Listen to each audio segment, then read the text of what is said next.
Ok. Bon, ben voilà, c'est un plaisir d'introduire Grégoire qui va nous parler d'hydrodynamique généralisée dans le modèle BBS, Box Ball System. Voilà. Grégoire, je te laisse la parole. Thank you very much. Thank you, Vincent. Thanks for the introduction. So, yeah, so the topic of the talk is a classical, dynamical, integrable system, this so-called box ball system. I will assume no prior knowledge of about this model, and I want to try to show you how one can solve some out of equilibrium problem on this model. And of course, I want to start by thanking my collaborators, Atsuo Kuniba and Vincent, in particular for introducing me to this nice family of models. So these models are not so new. In fact, they were the original one was introduced about 30 years ago by this Japanese physicist. And since then, there has been a very rich literature on these problems. And one reason is that these box ball systems, they have deep connection with several problems in mathematical physics. I'm listing some of them here, from 2D vertex models to Bethe-Ansatz, quantum spin chains, and so on. So I must confess that I'm not at all an expert on these topics, but I nevertheless want to give a reference of a nice review which covers many of these connections between BBS and integrability. I also want to stress that there are generalizations of these models, including in particular several colors for the balls. We've been working on one of them recently introduced by Kuniba, the so-called complete BBS. But in this talk, just to keep things maybe simple, I will focus on the simplest model, and I will focus on the physical aspects of the behavior of the system in some out of equilibrium situation, and I will try to explain how one can compute exactly many quantities in this problem and compare against simulations to check them. Well, so let me immediately define what is this box ball system. So, so degrees of freedom are these balls occupying boxes arranged on a one-dimensional line. You can have at most one ball per box. And so it's a classical dynamical model. So from one configuration, there are rules to construct the configuration at the next time step. That's what I'm going to explain. And these rules are completely deterministic. So one way to construct the configuration at the next time step is to have a carrier that is going to travel across the system from the left to the right. And this carrier will load the ball each time it encounters an occupied box. And if the carrier has at least one ball, it will unload it or it will drop it if it goes through an empty box. So you load a ball, you load another one, you drop one, you load two balls, and you drop them. So that's the configuration at the next time step. So from the initial state, we go to this one. So we clearly see that the balls are traveling to the right. And in fact, here we already see something, which is if you have an isolated ball, it will travel at velocity 1.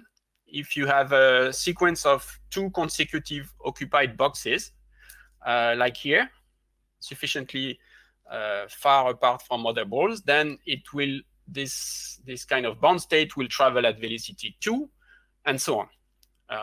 So these are first indications about the existence of solitons and the problem. And at this level, when the solitons are sufficiently far apart from each other, we see that their velocity is just equal to their size. In fact, we need to introduce also a slightly different rules to understand what is going on. Because at the moment I was considering a carrier which can carry some unlimited number of balls without any upper limit. But it's important to also to introduce a parameter L, which we will call the carrier capacity, which is the maximum number of balls the carrier can carry. So then this will change the dynamics of the system if we fix some maximum capacity. So that's an example. Suppose we start with this configuration where we have 5 consecutive balls. That's the configuration at time 0. Now the carrier will go through the system, will load the 3 first balls, and it's in this example 3 first balls. But in this example, I'm considering the case where the capacity is 3. So at this point, the carrier is full. We cannot load the 2 next ones. And then we drop the 3 balls here. So we see that when the carrier, has a finite capacity, the motion is a bit modified. And here we see for these 5 consecutive balls that they still form kind of bound state that moves to the right, but at some reduced speed, which is here just 3.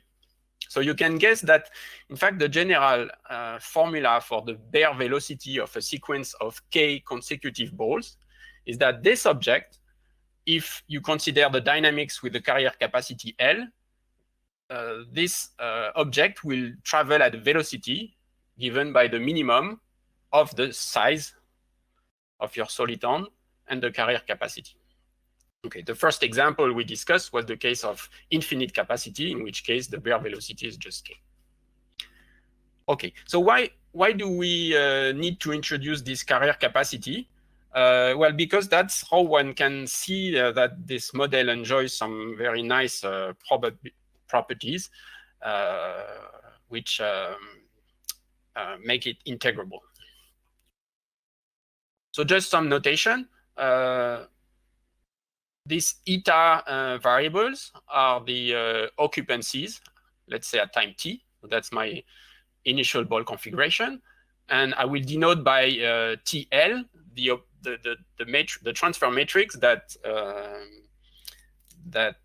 takes this configuration at time t to the configuration at time t plus 1. And of course, this depends on the carrier capacity, hence this index L. So the first remarkable thing, which I'm not going to prove here, is that in fact, these different dynamics, they commute with each other. So dynamics with carrier L and the dynamics with the carrier capacity L prime, they commute whatever L and L prime. Next, it's interesting to define so-called energies. So the energy E of a given configuration here, given microscopic ball configuration E, which depends on carrier capacity L, is defined as follows. You let the carrier act on your ball configuration eta, and you count how many times a ball was loaded into the carrier. That's the definition of the energy eta, the energy of eta for index L. I will illustrate this in a moment, but first thing you may realize is that then if the carrier capacity is equal to infinity, then any ball, all the balls will be once loaded in the carrier. So then this energy is just the total number of balls. The next thing, which again, I'm not proving here, I'm asking you to believe me at this stage. It turns out that all these energies are conserved by all the possible dynamics. So all the E, L are conserved under the dynamics T of L prime. Next, another remarkable property is that if you know these energies, in fact, you can deduce the soliton content of your configuration. There's a formula here, which essentially tells that so mk is the number of solitons of size k in your configuration. And this formula tells us that each soliton of size k contributes to the energy EL by this quantity, mean of k and L, which, by the way, is also its bare velocity. That's something I mentioned on the previous slide.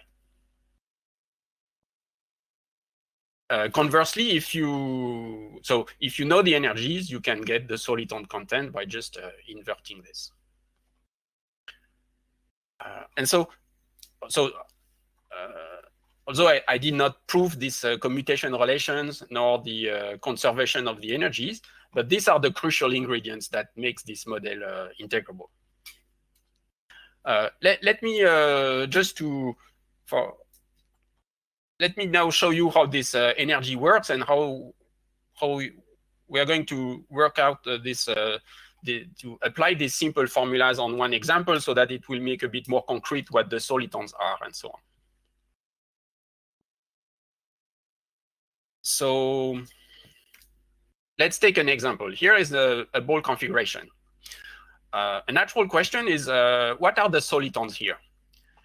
Well, it turns out that it's not at all easy to recognize them by the naked eyes here, just because the sequence of consecutive balls are a bit close to each other. So here we have a state where the solitons are interacting with each other, and so it's not straightforward to count them. And I'm going to tell you why. And so let's compute the first energy on this state. So we let a carrier with just capacity 1 go from the left to the right. So you will load this ball, drop it on the next box, load this ball. You cannot load the second ball because capacity is 1 and you're already full. And then you drop the ball here. Next, you move forward to the right. You take this ball in the carrier. You cannot take the 2 next ones. You're full already. Then you drop 1 ball here. Now your carrier is empty again. You can load this one. You cannot load this one. You drop it here, and so on. So how many times did we load a ball with this capacity 1 carrier? The answer is 5. So according to our definition, the energy E1 of this state eta is equal to 5. We repeat this exercise with a carrier of capacity 2.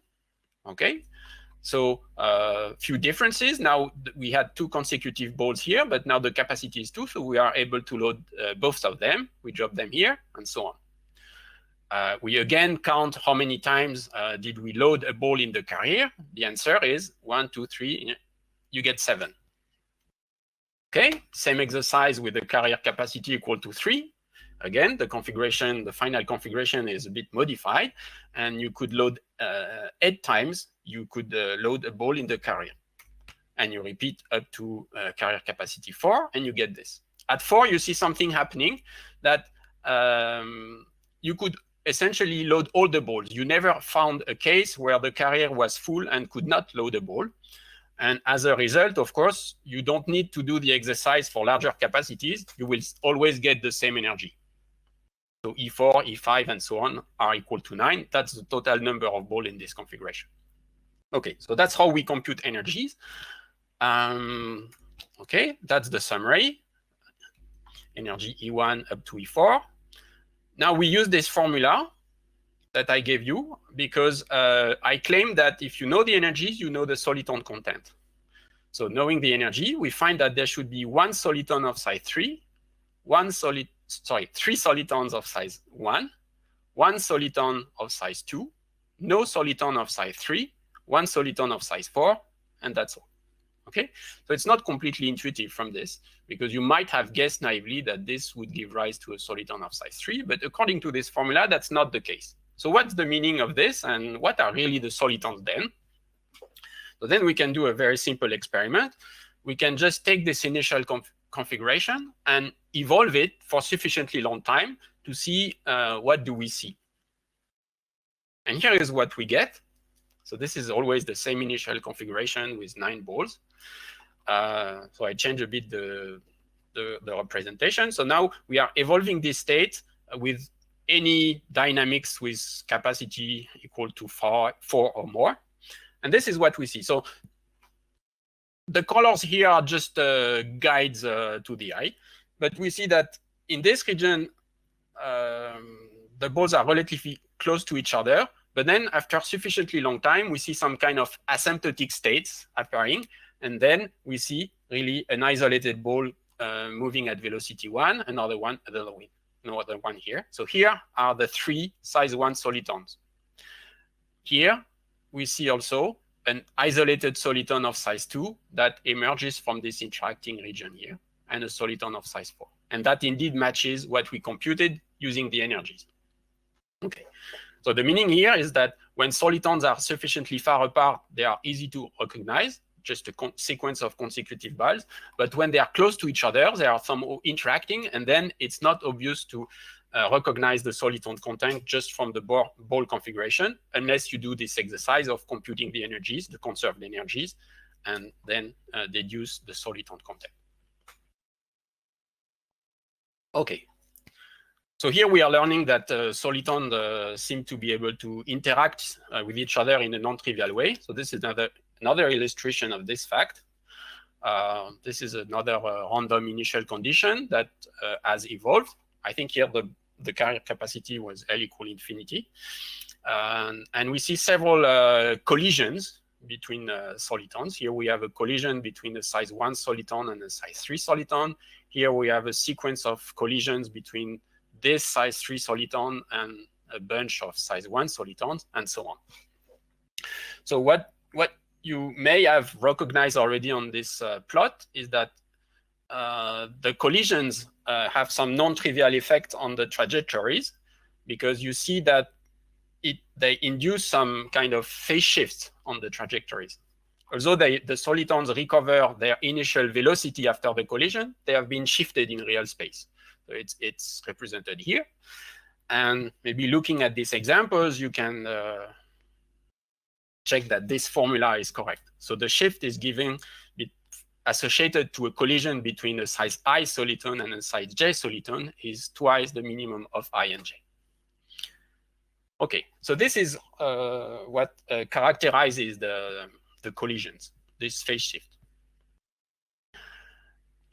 Next, we don't want to stay at the level of the evolution of a few individual configurations. We want to do some statistical physics, and we want to consider some statistical ensemble of ball configuration. And so what kind of statistical ensemble of ball configurations we could consider? Well, a natural thing to consider are these generalized Gibbs ensembles. So it's a probability measure over microscopic ball configurations, and that is stationary. And so in such a state, the microscopic probability of the probability of a microscopic configuration eta here is some kind of Boltzmann weight, where each conserved energy, the EK we've just introduced, are multiplied by some associated inverse temperature, beta K. So this is by construction in some stationary state, because the EK are conserved by any dynamics. But among this large family of stationary states, we will focus on maybe the simplest one, or the simplest ones, which we sometimes call the IIID states, where we just keep one temperature and one conserved energy associated to this to infinite capacity. So why is this state particularly simple? Well, these states are simple because, as I mentioned previously, infinity is just the total number of balls in the microscopic configuration eta. So then this state is just a state where the boxes are statistically independent from each other and just identically distributed. So then it's convenient also, instead of using beta infinity, it's convenient to use a ball fugacity. And of course, such a state, such a statistical ensemble of microscopic configurations will be associated to a mean ball density given by Z divided by 1 plus E. So this is how such a typical configuration would look like for P equal 0.35, and you see its evolution. So it's rather dense gas of balls, and hence gas of solitons. Okay, so what can we say about the thermodynamics of such a gas? in particular, something that we would like to do is, given the inverse temperatures of some GGE, of this generalized Gibbs ensemble, can we predict some thermodynamic quantities like the mean density of solitons of size k, for instance? And the answer is essentially yes. The thermodynamics of such a gas can be solved. And the one reason why this is doable is because there exists some formula, so-called the fermionic formula, which I'm not going to prove, but which has a relatively simple expression, which gives you the number of microscopic configurations with a given soliton content. So it's a product of binomial coefficients with a prefactor here. L is just the total system size, M is the total number of balls. And you have this product of binomial coefficients, which involve the soliton, the number of solitons of size J, Mj, as well as the energies that we have discussed already. So I'm not, the proof is somewhat non-trivial. I'm just flashing here a reference about this. Yeah, and also added a remark here about the fact that, strictly speaking, this does not really count all configurations, but in a thermodynamic sense, in the thermodynamic limit, this formula is enough to get completely the entropy density, for instance.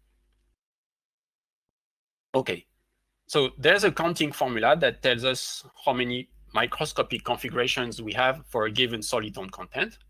So this can be used to compute the partition function of a GGE state.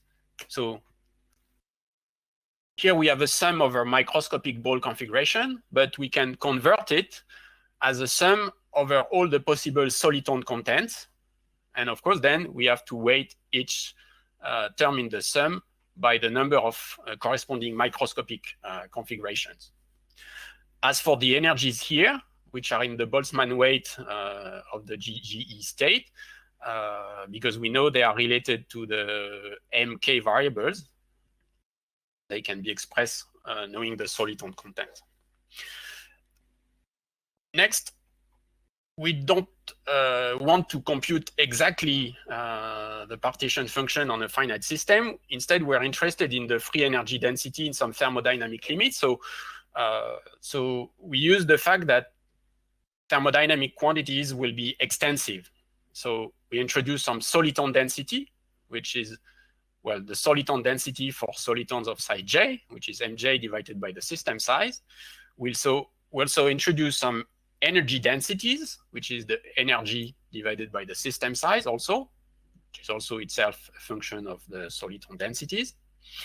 And perhaps slightly less intuitively, we want to introduce something that is going to be called the Hall density, which is L minus twice the J energy divided by the system size. Maybe you remember that this combination appeared in the fermionic formula on the previous slide. That's the reason why essentially this Hall density will play an important role. And it's also simply expressed in terms of the energy density above. So using these variables, the free energy density in the thermodynamic limit has a very relatively simple expression. So to derive this, we just plug in the fermionic formula and take the large L limit. And then we minimize the free energy with respect to the soliton densities. And that leads to a set of coupled equations, which are, for this problem, the thermodynamic Bethe-Ansatz equation of the problem. But what is quite remarkable, so in general, these equations are not easy to solve, but what is quite remarkable is that in the case of the BBS, for the simplest GGE with just one temperature or even with two temperatures, one can obtain exact, very simple closed analytical formula solving these equations. So this is the kind of result we can obtain, which is a completely explicit formula for the density of solitons of size k, which involve just the Ball fugacity of our single temperature GGE. So I think in the rest, I will focus on this one temperature GGE. So with this main parameter, which is the Ball fugacity that controls the density of balls. Okay, so at this stage, we can say that we can more or less solve the thermodynamic of this gas of solitons for this homogeneous stationary state. Now we want to move out of equilibrium. So what we are going to do is to start with a particular initial state with a domain wall structure. So initially, the box ball system will be prepared in some statistical ensemble of configurations with a given ball density on the left, P left, or if you prefer, we could define a fugacity Z left, and with a different ball density on the right side. And the question is, what kind of dynamics will emerge from this? And can we understand it? And perhaps can we compute things? So to start and maybe have some intuition of what is going on, let me show you some simulation. So this is an example. So initially, the BBS was prepared with a ball density 0.8. So this one temperature GGE with IID boxes. The right-hand side was prepared with a lower ball density, 0.3. So the separation between left and right here is at position R equals 0. Here we're essentially looking at the right part of the system. You see that the time is here. And so here the dynamics was computed with the carrier capacity L equal 10. And because we're considering a statistical ensemble of microscopic configurations as in initial state, here what I'm plotting is the ball density at position R and time t by averaging over some large number of initial conditions. So what we see here is that clearly some kind of plateau structures are forming. Okay, we have some front here with a large density jump here, and also a smaller structure here, which are also looking like steps. In fact, so it's rather clear that, for instance, this big step here is moving at some more or less constant speed. So it looks like maybe R is not the best variable to look at this. Maybe we should divide R by time in the hope that this will these dynamics will converge to some finite limiting curve. So these are just the same data as before, but now plotted using this variable zeta that we're going to use a lot in what follows, which is just position divided by time. And indeed, we have the strong impression that plotted this way, the data are converging to some curve, to some fixed curve. In fact, in the rest, I would like to try to convince you that that this, in the infinite time limit, is converging really to a step function, which is exactly given by this one. And hopefully, I will try to be able to explain you how to compute exactly this step function for this problem. But before embarking into some calculations, maybe it's useful to get some idea why is the system forming steps after this domain wall initial condition. And this is quite simple to see. Let me try to tell you why. So now I'm no longer looking at some ensemble of initial conditions, but just one typical initial condition. So in this particular example, where relatively few balls, the system is small, I took an random initial condition with some ball density slightly above 0.4. And to make things a bit simpler, I took an initial state where the ball density on the right is 0. So the system is in some vacuum state initially on the right. So we have a typical configuration here that evolves when you go down. The time goes this way. And then you may ask yourself, so you see because they are colored in blue, you see the size 1 solitons. And you may wonder, well, we have some size 1 solitons in this region, but past this point, we no longer have any size 1 soliton. Why is this so? Well, it's clear that the size 1 solitons are the slowest in this problem. So even if a size 1 soliton starts close to the domain wall at t equals 0, which is the case of this guy, because it has some relatively small mean velocity, it cannot reach any point beyond this. So it's clear that beyond this point, you will not have any size 1 soliton just because they are not fast enough. So we conclude that up to this point, all species of solitons should be present, but past this point, the size 1 soliton should be absent because they're not fast enough. But then you can repeat the reasoning. You can look at this region here and you say, here, we do see a few size 2 solitons, but here, if you go further to the right, the size 2 solitons seem to be absent. Why is this so? Well, just because even if you look at the rightmost size 2 solitons, it is not fast enough to go at to end at any point beyond this. So clearly, you realize that the space-time here will be divided into several sectors with different soliton contents. And what separates, for instance, this region where you do find size 1 solitons from this region where you do not find size 1 soliton is this line, which has a slope, which is precisely the mean velocity of a size 1 soliton in this region. As for the yellow line here, which more or less separates a region where you can still find some size 2 solitons from a region where they are absent, this line has a slope which is the velocity of the size 2 solitons in this sector. Okay, so that's physically the reason why several sectors emerge in this problem.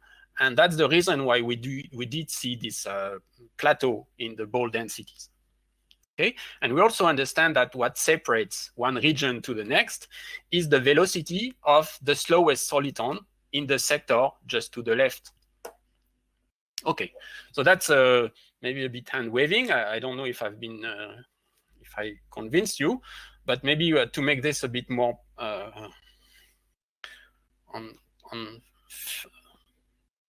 stronger argument, let's look again at a simulation. So this is a simulation where I'm plotting here the ball density at relatively long times, but because the data are plotted as a function of the zeta variable, the curves are essentially on top of each other. On this particular simulation, we are again in this simpler situation where the right part of the system is initially in the vacuum, P right is 0, and the left is initially prepared in a IID state with 0.3 ball density. In this case, the system will just generate 3 steps. And that's related to the fact that here the dynamics has been computed with carrier capacity 3. So let's call this the region 0. This is the region 1, region 2, region 3. And now let's plot not the ball density, but from the simulations, we can also directly access to the soliton densities. So this is the size 1 soliton density. And you see that it's finite in region 0, and then it drops to essentially 0 in the other regions. So that's exactly what I tried to explain on the previous slides. If you look at the size 2 solitons, their density is finite in region 0. It has some kind of discontinuity when entering region 1, where it's still non-zero, and then it drops to 0 in region 2. That's again in agreement with the argument on the previous slide. And you can look also at the density of the larger solitons of size 3, which are present in region 0, 1, 2, and then their density drops past this point. Okay, so we have a qualitative idea of what is going on, but now can we really solve the problem, and can we compute these densities, compute this position of the steps, and so on? And the answer is yes. So we'll do this in a few steps, but the first step is we should be able to find what's the mean velocity of a soliton when it propagates in some medium with other solitons. Okay, we had a simple formula for the bare velocity, but that's not relevant when a soliton is propagating in some medium where other solitons are present with finite densities. So let's do this. Il y a une question, hein, tu pourras essayer d'y répondre. Ah, merci, thank you. So yes, good question from Jeremy, thanks. Let's try to answer right now, I hope. So Jeremy is asking, for instance, it's visible here. Why is the density of size 2 solitons is increasing here when going from region 0 to region 1? And okay, let me go back one slide.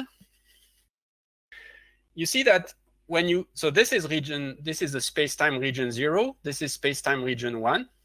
You see that the difference between region 0 and region 1 is that somehow we are losing the size 1 solitons.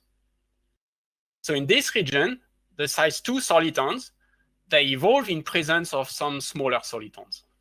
Whereas in this sector, the size 2 solitons are still present, but they evolve in a medium where the smaller solitons are absent. And because the smaller solitons are absent, this modifies the velocity of the size 2 solitons.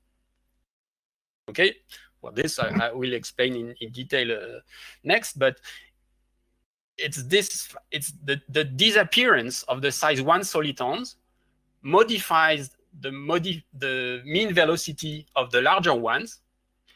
And because of some soliton conservation, the fact that their mean velocity is modified also changes their density, just because we need to conserve the current. Okay, I don't know if I've been clear enough, but it's something like this. So it's because their velocity changes that their density changes. It's like a fluid that would experience some force change of velocity. It will generally affect its density too.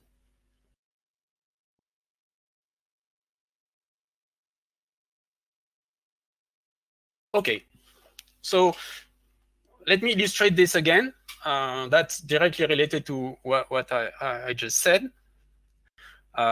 This is a simple experiment where we introduced one test size 2 soliton in some medium with some finite density of size 1 solitons. So if the size 2 soliton was alone in the vacuum, its trajectory would be more or less the dashed line with a velocity, sorry, it should be V2, with a velocity just equal to 2. Its bare velocity. We instead see that thanks to the many collisions with the smaller solitons, the yellow soliton is a bit faster. Okay, each time it collides a smaller one, it's pushed forward. So its mean velocity is slightly larger.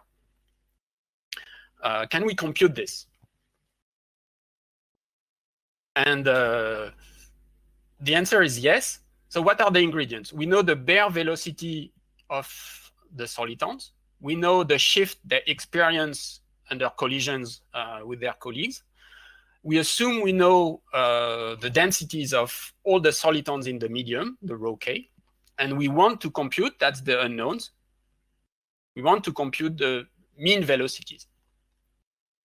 And the general formula for a soliton gas of this kind is the following. The mean velocity of a size k soliton is equal to its bare velocity corrected by the effect of collisions with all the other species. That's the sum over I. This is just the rate at which a k soliton collides with I solitons. Okay, it involves the velocity difference and of course the density of the other guys. And this is the shift induced by each collision. So this, although maybe not easy to, I don't know, maybe not so easy to prove, it's physically quite intuitive, and it has been used in the past already in some various studies on solitonic problems. In the BBS case, we know the bare velocities, this mean of k and the carrier capacity. We know the shift, just twice this mean of k and I. And then if we assume we know the soliton densities, this is an equation. This is a set of equations that we should solve to know all the mean velocities. And well, this is essentially solving some linear problem. So here in this yellow box, I'm giving you the recipe. Suppose you know the soliton densities. How do you solve this to get the soliton velocities? Okay, I don't enter into the detail, but it's convenient to introduce matrix M. It's convenient to put the so-called whole densities into some vector. It's also convenient to put the bare velocities also in some vector that I would call kappa. And also it's convenient to define a diagonal matrix Y, which diagonal entries are the ratios of the whole density, no, the soliton densities divided by the whole densities. Okay. From this, we can define the so-called dressing operation. So from any vector, you can construct its dressed counterpart by applying the inverse of this matrix here.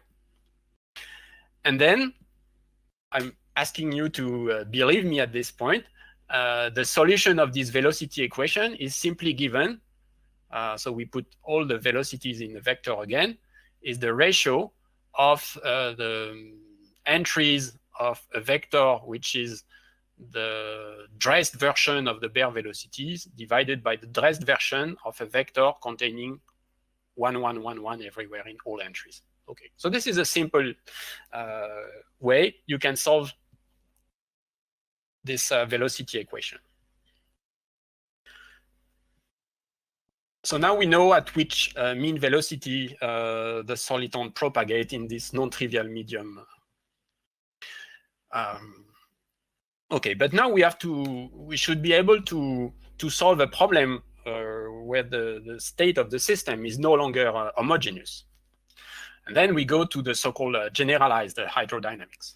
So the way to solve the hydrodynamic evolution of some integrable fluid has been understood essentially a few years ago, in particular in these two papers from 2016.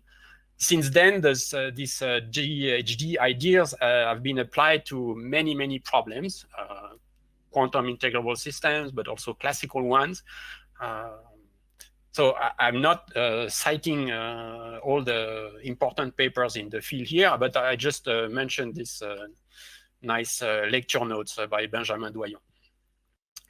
So what we want to do is to understand the large distance and large time properties of some inhomogeneous state of integrable fluid. So the ingredients is that we assume that locally at some scale, the system is described by some GGE. So this could be done in terms of inverse temperatures, but we can also say that it's characterized by some soliton densities. So locally, we have a GGE characterized by some soliton densities. What we have to enforce, of course, that's crucial, is the fact that the system has some solitons, and these solitons, the soliton numbers are conserved. So then the soliton densities here should obey some local conservation law here, where Jk is the current of the k solitons. And for this, we will take a simple expression, which again is maybe not so easy to prove in fact, but physically quite intuitive. We'll assume that the soliton, the current associated to k soliton is just the product of their density by their mean velocity. Mean velocity that can be computed from the rho. That's what I tried to explain in the previous slide. Okay, so in principle, everything is here. We have a set of complicated some equations that tells us how rho of k evolves in space and time. All the ingredients are here. But it turns out that solving this is much simpler if we realize that it's better to use different thermodynamic variables, and it's useful not to use the soliton densities, although they are maybe the most intuitive physically. It's instead better to use these y variables, which have some relatively simple expression in terms of the soliton densities. If you remember, in fact, we already encountered this y variable that because they have been useful to solve the velocity equation. Y is nothing but the ratio of the soliton density by the hole density. And it has this expression in terms of the soliton density. So why is it useful to use these y variables? Well, because if you combine this conservation of the local conservation of the soliton densities, plus the expression of the current, plus this, plus the velocity equation that was on the previous slide, you realize that you get a relatively simple expression for the evolution of the y's. So why is this equation simpler, and what are we going to do with this?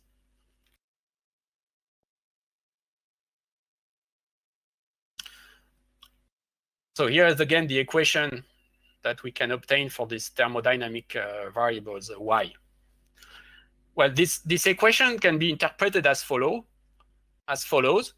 If we move at the velocity vk, then yk is constant. That means that suppose you will look at the trajectory of a given soliton of size k, its space-time trajectory, then along this trajectory, yk is constant.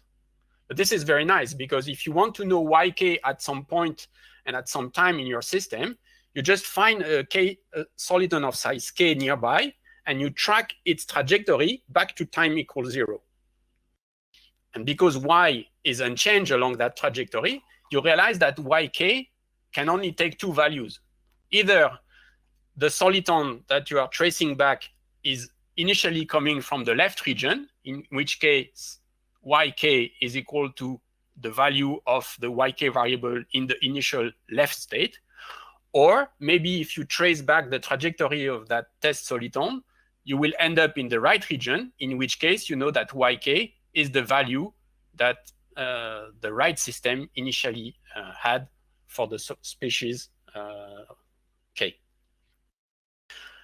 Another way also of seeing that this variable makes this, the solution of the problem simpler for the domain wall initial condition is because we have already saw that a proper variable to look at this domain wall problem is the ratio position divided by time, the zeta. And this equation, if you assume that y is just a function of zeta, takes this particular form: zeta minus velocity times the derivative of y is equal to 0. So generically, unless zeta is precisely equal to one of these possible discrete velocities, unless this factor vanishes, it means that y is in fact constant as a function of zeta. So this gives in fact a relatively simple algorithm to find the precise thermodynamic state of the system in all the regions, in all these different plateaus. So I will not enter into the details, but essentially the algorithm is as follows. First, because we know how to solve the thermodynamics of the initial homogeneous state on the left or the initial homogeneous state on the right, we know the y variables for the left state, and we know the y variables for the right state. Then we start from the left, we move to the right, and at some point, we reach the velocity of the slowest soliton of this region. And at this point, it's clear that you enter region 1, where the solitons of size 1 can only originate from the right, in which case, y1 in this region must be equal to its right value, whereas the others are still having their left values. And then you move from one plateau to the next. And each time you cross a step, one y variable changes discontinuously and goes from its left value to its right value. So that's the structure of the solution. And of course, once you know all the y's in a given region, you can get any thermodynamic quantity you like the velocities, the densities of the various solitons, or even the Bol density. Okay, so that gives us a very precise algorithm to compute essentially all the local quantity we are interested in all these plateaus, and it also gives us the position of the various steps. So that's a check with numerics, for instance.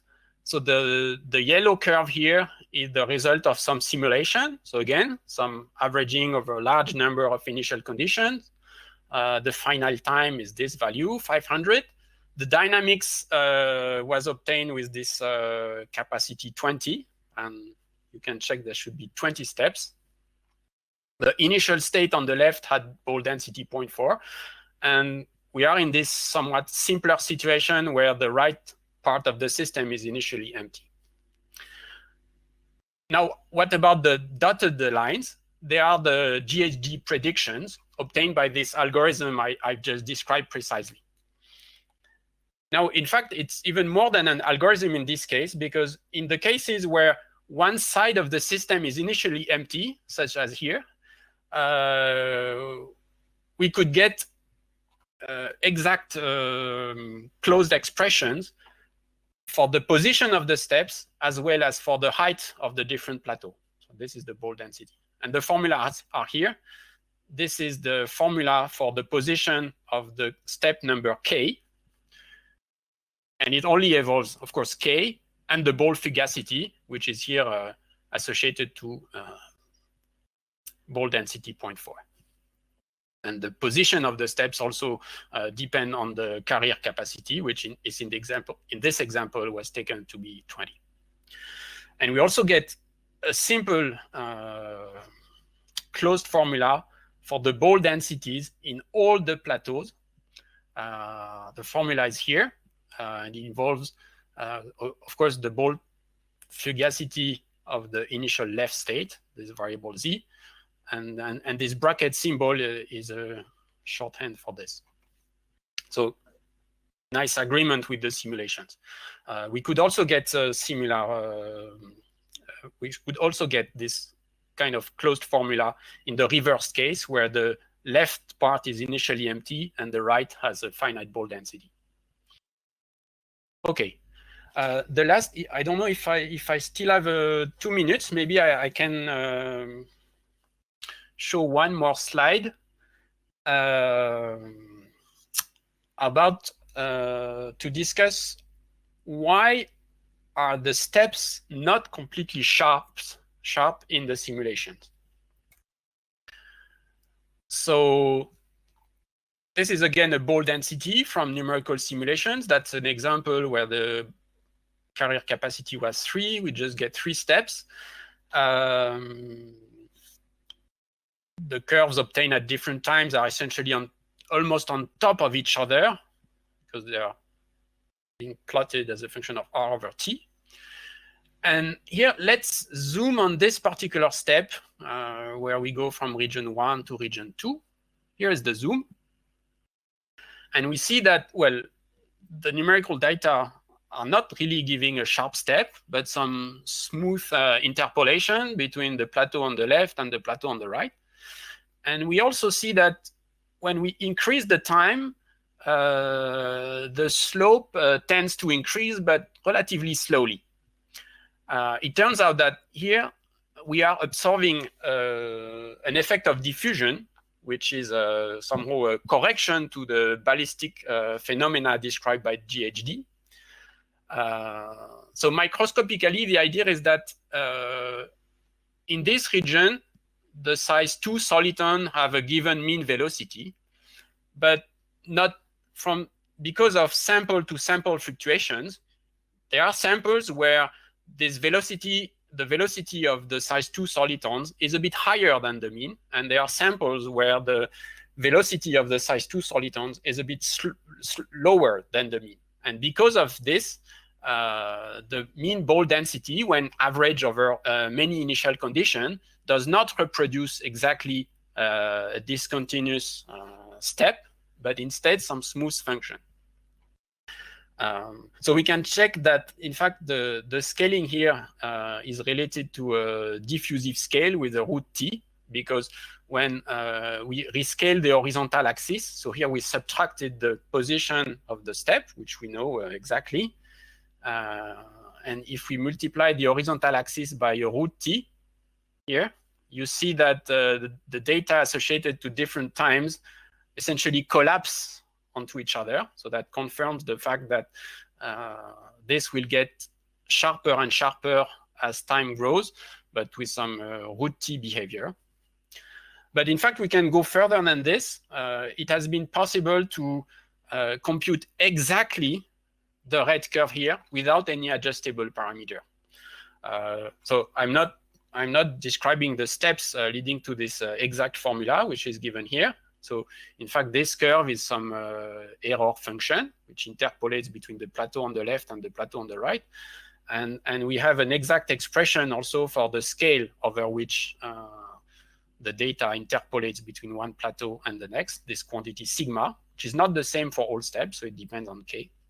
And here is the exact formula we could obtain. So I'm just writing it here to show you that it only involves quantities that we met already today. Okay, the soliton velocities, Vk, Vi, the solitons density, rho I, also this thermodynamic quantity Y, which is the ratio of the soliton density by the hole density. The hole density appears here also in the denominator. And beta is a matrix which we obtain from things we already encountered, this diagonal matrix with the Y quantities, and this matrix M that we introduced to solve the velocity equation. So we have this formula here. If we evaluate it in this particular example, it gives us this number, and the red curve matches the data very well without any adjustable parameter. So this has been possible by including the diffusion effect, which corrects the leading GHD ballistic behavior at large times.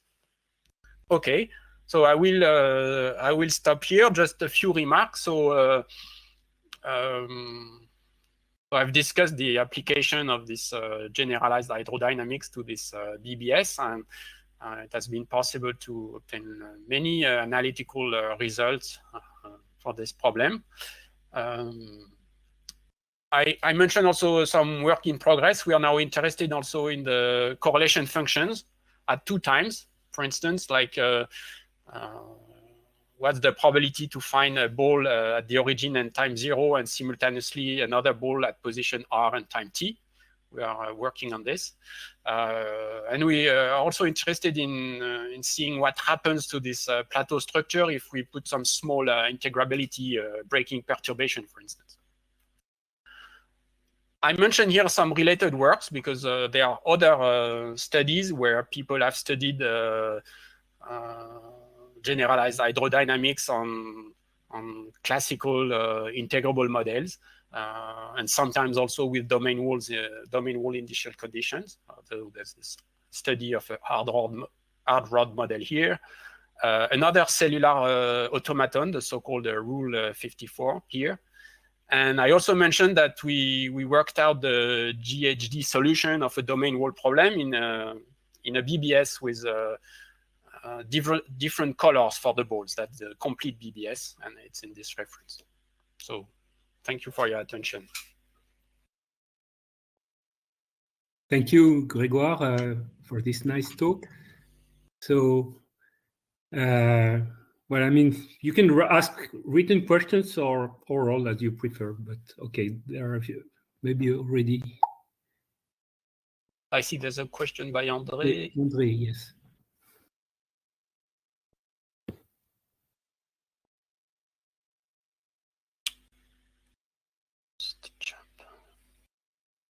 Okay, so I should find which slide it was. Le petit pic là.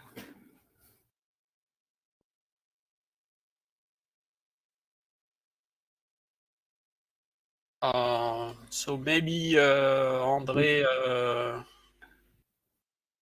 was mentioning this. So that's an example where the initial density on the left was 0.8, the initial density on the right was 0.3.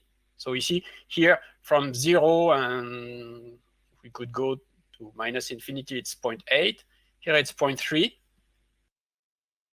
And I think Andre's remark is that, okay, the initial steps are relatively small height, and then we have a big one to reach the right density. I don't know if I have a simple explanation why is the large step much bigger in this case, unless you really do the calculations. Let me try to see. No, I'm not sure there's a simple reason. For the height of the different steps depend in a quite non-trivial way on the initial densities you put on the left, on the right. Still, there's something a bit special in this case is, I did not mention it, but some formula I gave, in fact, are restricted to cases where the probabilities, let's say the ball densities are smaller than 1/2. And here we took an example where one ball density is above 1/2. So I think it's probably a bit related to that. We jump from some density above 1/2 to a density below 1/2.